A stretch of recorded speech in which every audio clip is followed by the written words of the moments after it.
Hello and welcome to NorthStar. Before I begin with today's class, let us quickly recall the four components of the financial statement. Do you remember? Yes, the first was income statement, the next was balance sheet, the third was statement of changes in equity, and the last one was statement of cash flow.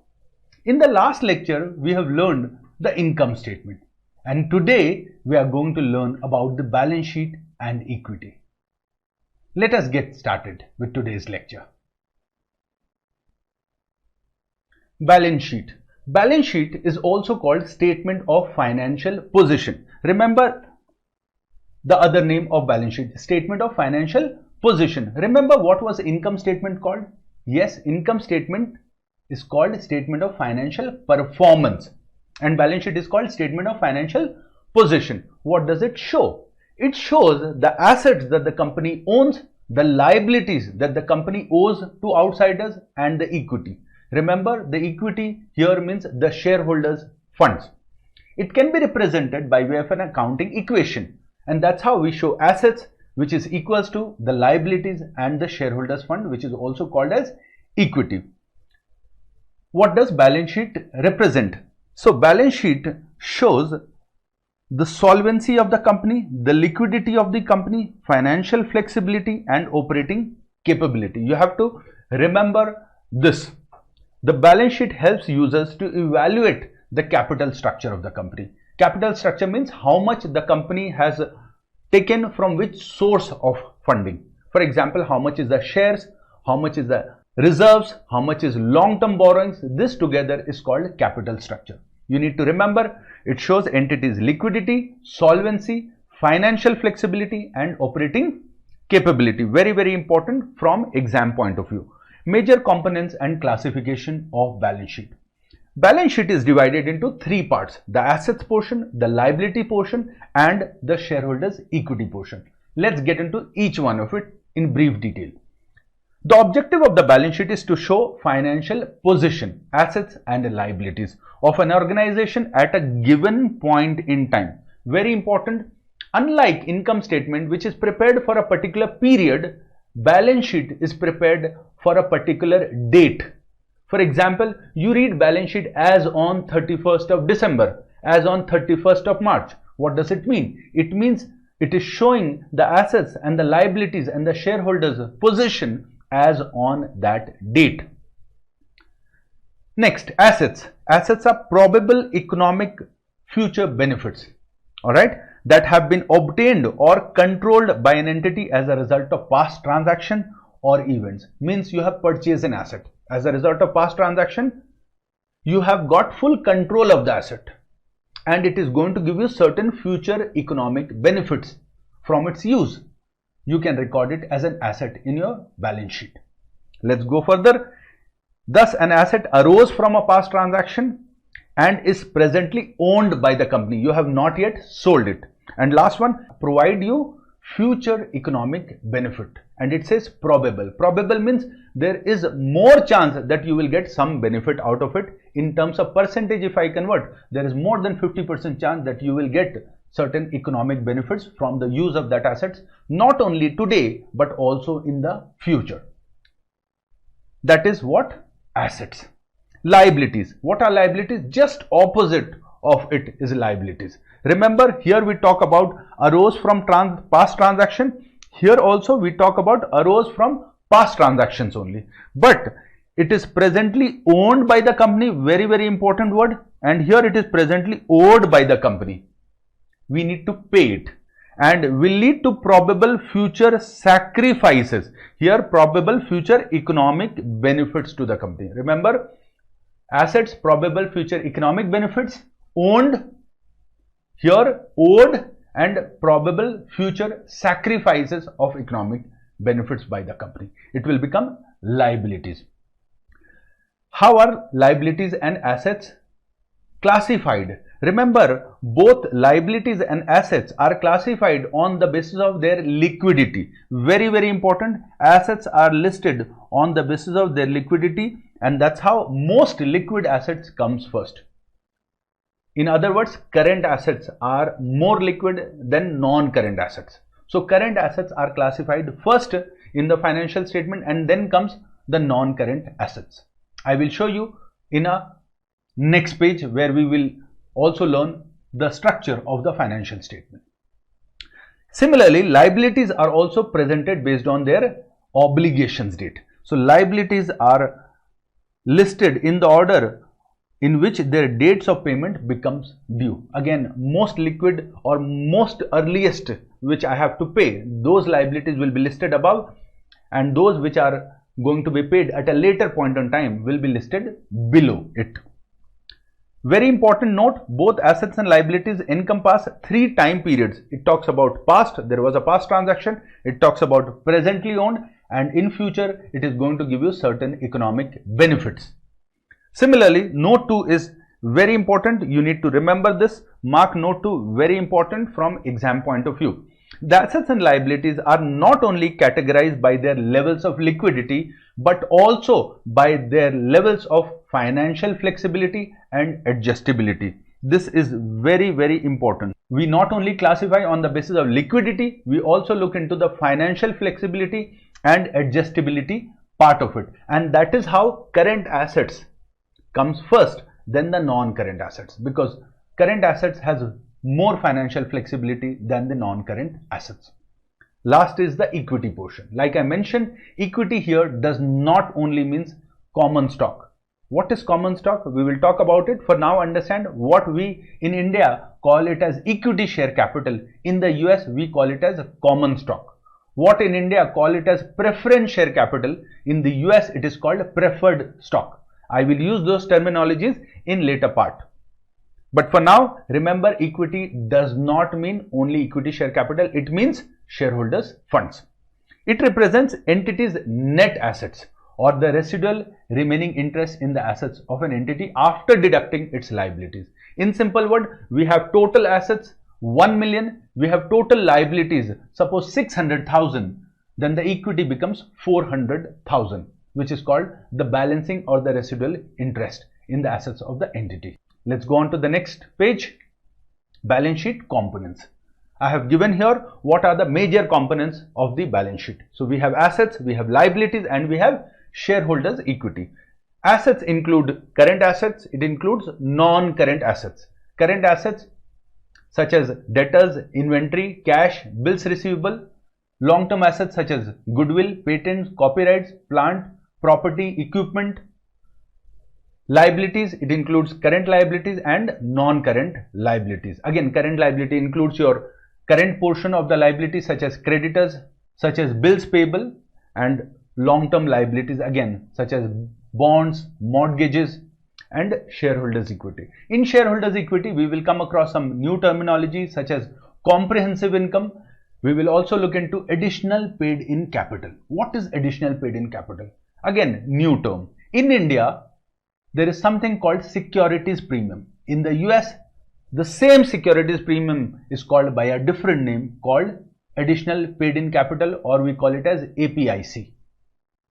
Let's go on to the next format of financial information. How do we present this financial information? Balance sheet. So again, like income statement, we had 2 formats. One was a single step income statement, one was a multiple step income statement. On similar line, we have 2 formats of the balance sheet as well. The first format of balance sheet, which we call it as account format. Account format is something that we are very familiar in India, where we have asset side and the liabilities and the shareholders equity side. Only one important difference that you must remember: in India, we prepare balance sheet in an accounts format where liabilities comes on the left hand side and assets comes on the right hand side. This is how we prepare balance sheet in an accounts form in India. But in the US, exactly opposite of it happens. Assets are presented on the left hand side and liabilities and shareholders equity are presented on the right hand side. You need to remember this important difference. Like I said, assets are presented where? So assets are presented on the left and liabilities and shareholders equity are presented on the right hand side. In which format? In account format. The next is a report format. What is the report format? Report format is what we see as a vertical financial statement where assets are on the top and then there are liabilities and then there are shareholders' equity. It is presented on a vertical format. I will show you both the formats shortly.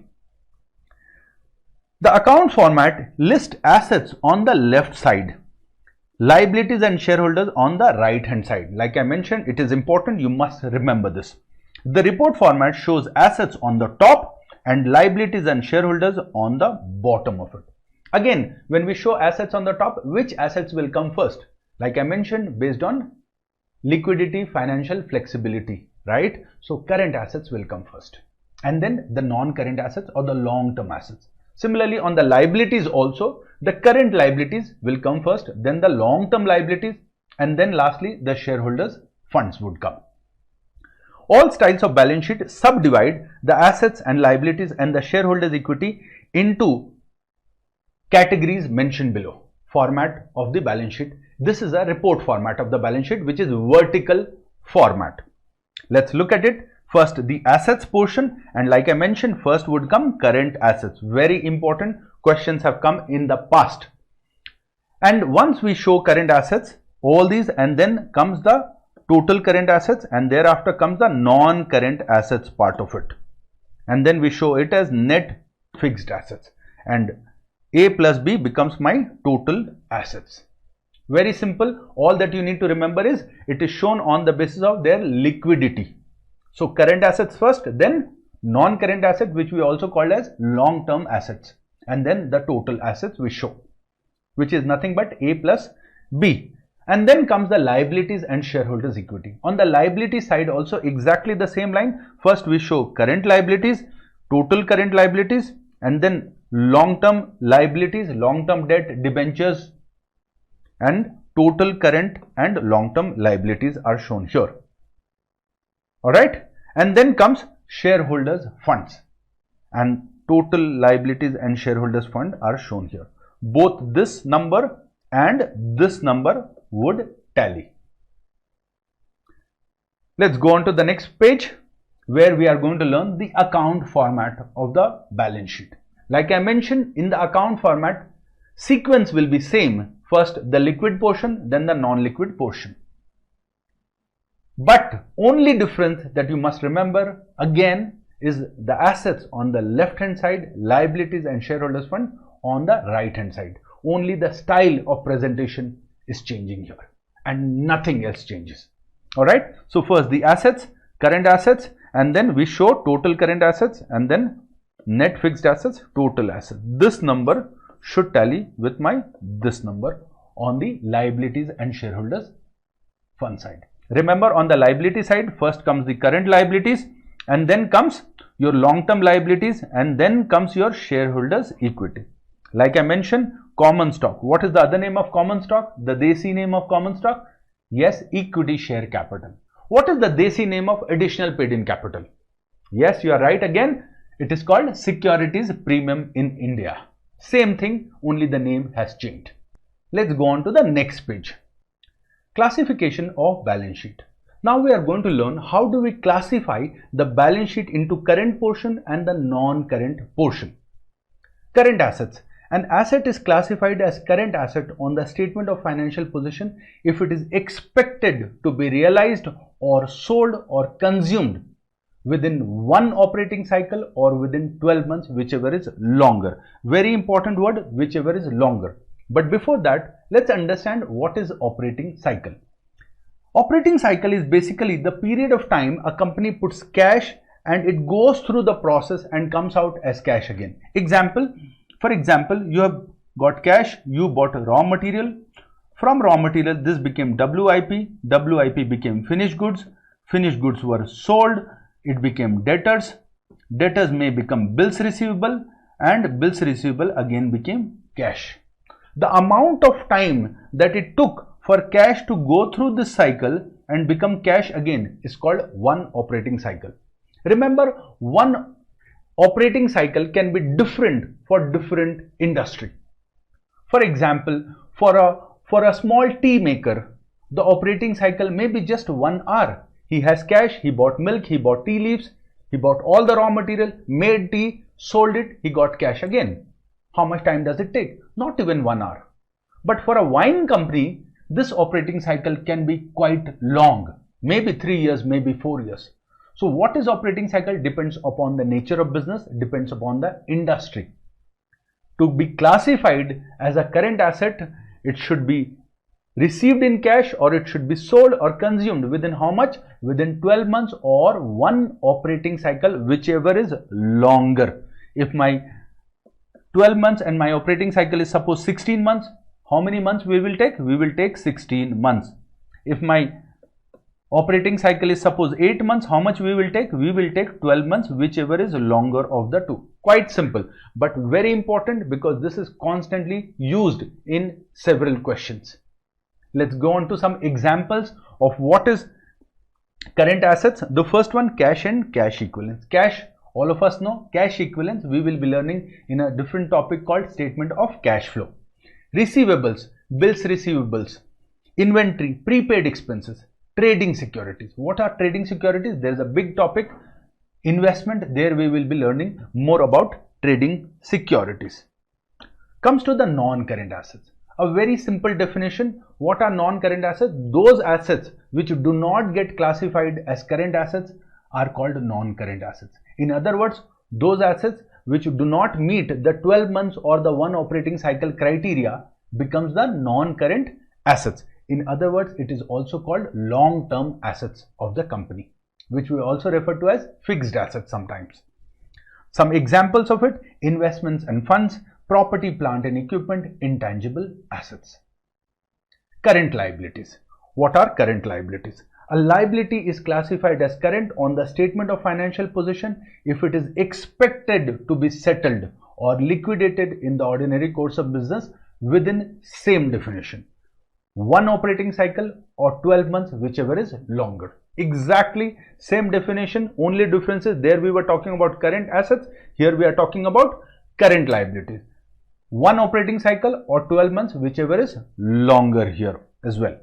Examples of current liabilities: trade payables, unearned revenue, other obligations, bills payable, creditors. All these are examples of current liabilities. Non-current liabilities, again same definition what we learned in non-current assets. If it does not classify as current liability, it becomes non-current liability. In other words, the 12 months and one operating cycle criteria does not get satisfied. We also refer to it as long-term liabilities such as long-term loans, debentures, long-term notes, bonds, deferred tax liability. Very important, deferred tax liability. There's a big topic called taxes. There we will learn more about it. Contract liabilities and long-term notes and bonds payable. Current liabilities do not include short-term debt. Very, very important from exam point of view. I will keep repeating this point till it sinks in. Current liabilities do not include any short-term debt. Just now we learned that short-term debt should be classified as current liability, right? Yes, but one exception is there. If there is a short-term debt, which ideally should be classified as current liability, this provision says that you have the option of not showing this as current liability, provided two conditions are satisfied. First condition, there is an intention to refinance them as a non-current liability. Means I am going to refinance this money by taking a long-term debt. I have an intention. And second, I have the ability to get this borrowing from banks or from financial institution or from issuance of debentures. So two conditions should be satisfied. If both this condition, first is intention, second is ability, if both the conditions are satisfied, then this current liability may not be shown as current liability but can be shown as long-term liability. Remember two important points: intention and the ability. Both should be demonstrated while classifying this as long-term liability. Very, very important from exam point of view. Last point, notes. If the company is able to demonstrate that it has the intent and the ability to refinance an obligation that is coming due in the next 12 months, and that is why we have shown it as short-term debt, Possible that this short-term debt was actually a long-term debt. Quite possible. But this year we have to repay. For example, this long-term debt was taken for 10 years. And this year is the 10th year. Means in another 8 to 9 months, we have to repay this money. So should it continue to be classified as long-term debt? Answer is no. Because now it has to be paid within the next 8 to 9 months. So for this year particularly, this long-term debt will be reclassified as short-term debt and form part of current liability. But one exception, if I have the intention and if I have the ability to refinance this amount through what? Through another new long-term debt, then I have the option of not showing this as current liability during the current year and continue to present it as a long-term debts. I have written it as a note because it is very, very important. Let's go on to the next page. Bank overdraft. And this is the last page for our balance sheet learning. Bank overdraft. What is bank overdraft? We know that when we have suppose 100,000 in banks and if we withdraw more than 100,000, it becomes bank overdraft. But here two important things that you need to remember. How do we present bank overdraft? So there is one way. For example, you have borrowed money from which bank? From Axis Bank over and above your limit. And in the same bank, you have a term deposit. You have a fixed deposit in the same bank. For example, 1 million is your fixed deposit in the same bank. And you have an OD of 200,000 in the same bank. Then one option is given that you don't have to show your OD separately. You can show as a net figure. For example, like I said, you have a term deposit FD, how much? 1 million. And you have a bank OD in the same bank. Let's say take, for example, ICICI Bank or Axis Bank. ICICI Bank. So you have an FD of 1 million and you have an overdraft or suppose 200,000 with the same bank. So one option is given that instead of showing your FD separately and OD separately, you can show as 800,000 net in the balance sheet. So you don't have to disclose your overdraft balance separately, provided first one and second one both are in the same bank. But if they are in two different banks, you have to show OD separately and fixed deposit separately. Will you remember? Last one. If cash is there but with another bank, you have cash but with another bank. For example, this money is there with some other bank and this money is there with some other bank.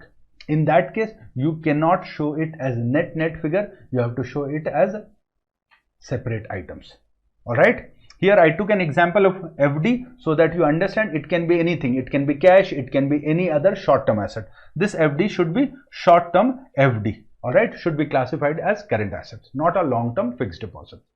Companies can enter into 2 days FD, 5 days FD, 20 days FD. They can enter into any number of days. These are options which are generally not available to you and me as a retail investor. We can't go into 5 days FD, but companies can very well do such FDs. Alright. So again I will repeat, if you have a balance with the same bank and you have an overdraft with the same bank, then you can show it as net. But if these are with two different banks, you cannot show it as net. You have to show bank balance separately and bank overdraft separately in the balance sheet.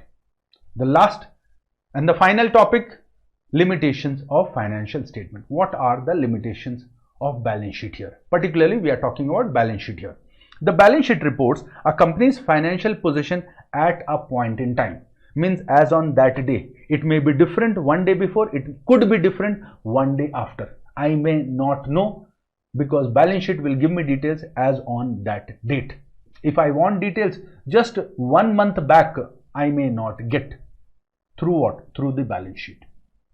If I want 2 months later details, I will again not be getting through the balance sheet. So because balance sheet is prepared for one particular date.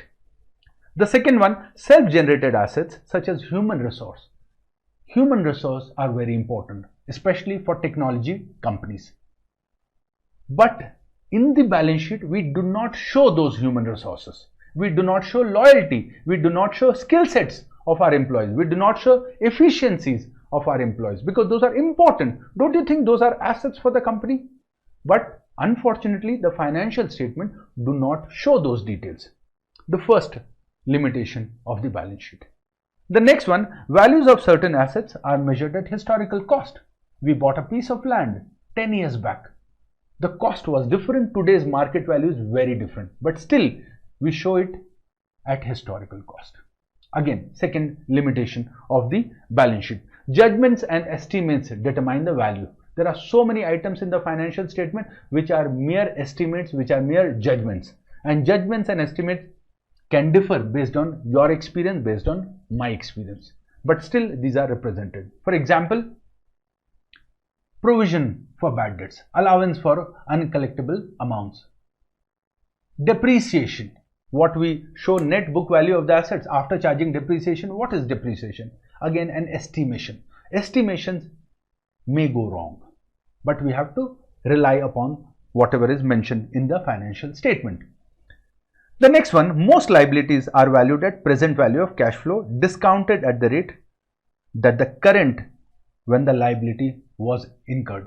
So these values are discounted when the liabilities were incurred. More about it we will be learning in a topic called time value of money. There you will understand what is discounting, what is present rate, what is future rate. There we will learn. For now, this much is enough to understand the limitations of balance sheet.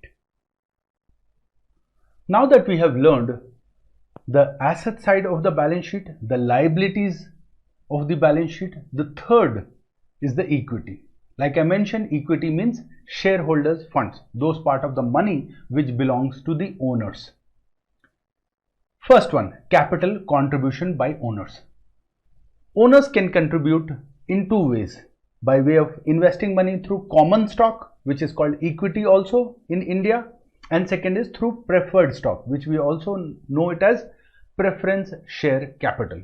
In addition to the common stock and preference share capital, if the shares are issued at a higher price than its face value, the premium money we record it in an account called additional paid in capital account, which we in India called securities premium.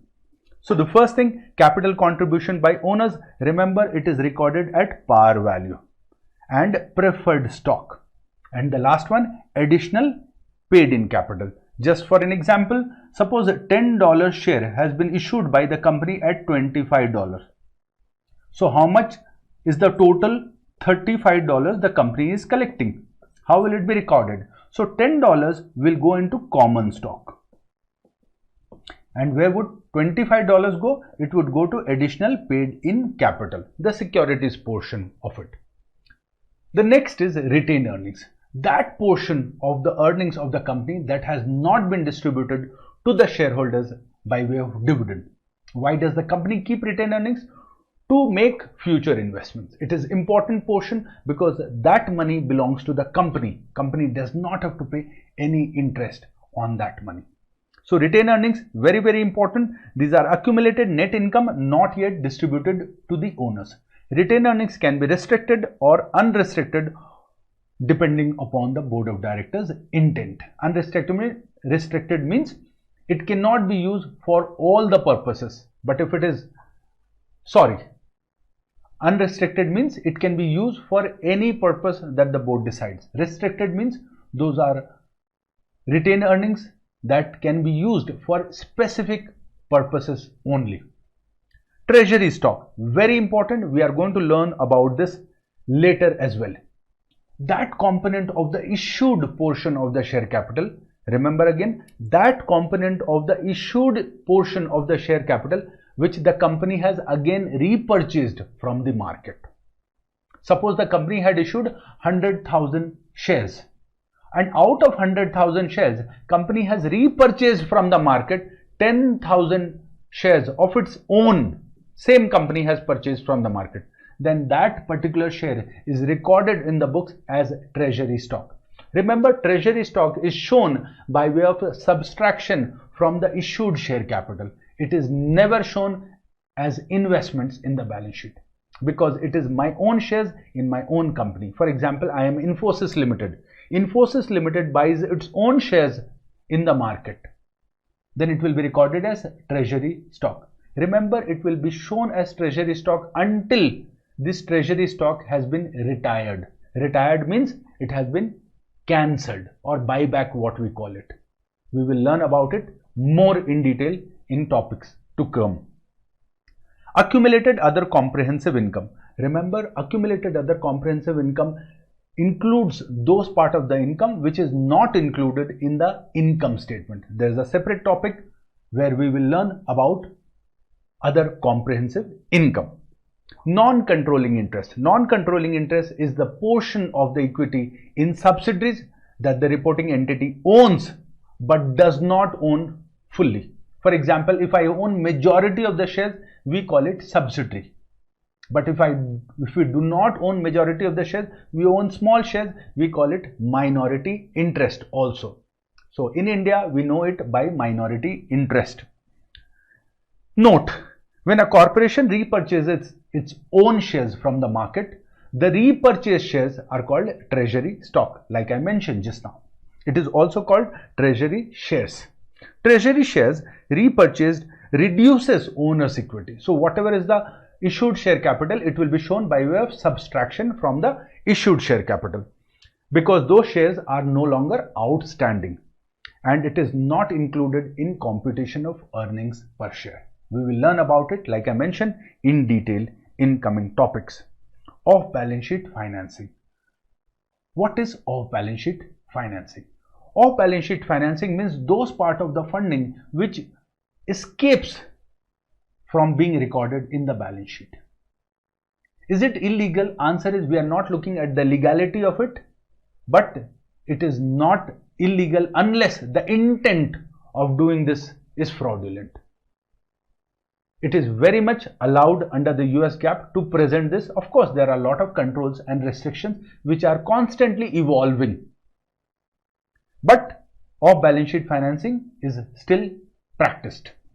Off-balance sheet financing is financing that is not recorded in the company's balance sheet because it is not strictly company's own debt. The following are some of the examples of off-balance sheet financing. You need to know these examples. You don't need to know them in detail because each one of this is covered separately in later part of the topics. First, factoring of receivables. We will learn about what is factoring of receivables later. Special purpose entities, what we commonly called as SPVs. So SPVs are also generally used as off-balance sheet financing. Joint venture. Joint venture is also one of the common examples of off-balance sheet financing. Now that we have come to the end of the balance sheet and equity portion, let us quickly summarize what we have learned. The first thing that we learned was the two format for preparation of balance sheet, the accounts format and the report format.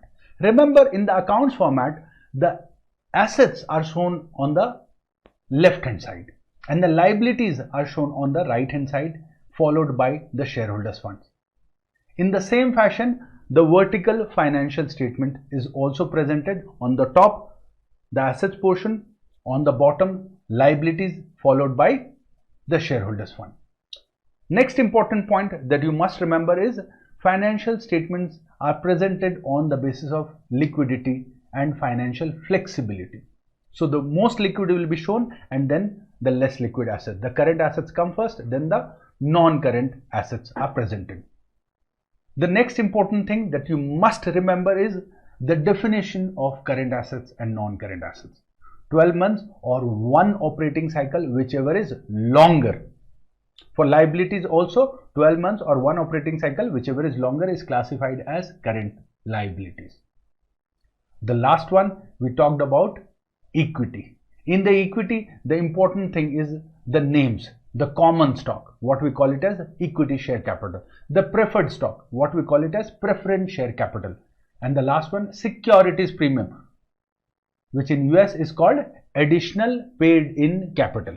Only the names are changing. Concept is perfectly the same. And then we learned about limitations of financial statement. Hope you understood and enjoyed today's lecture.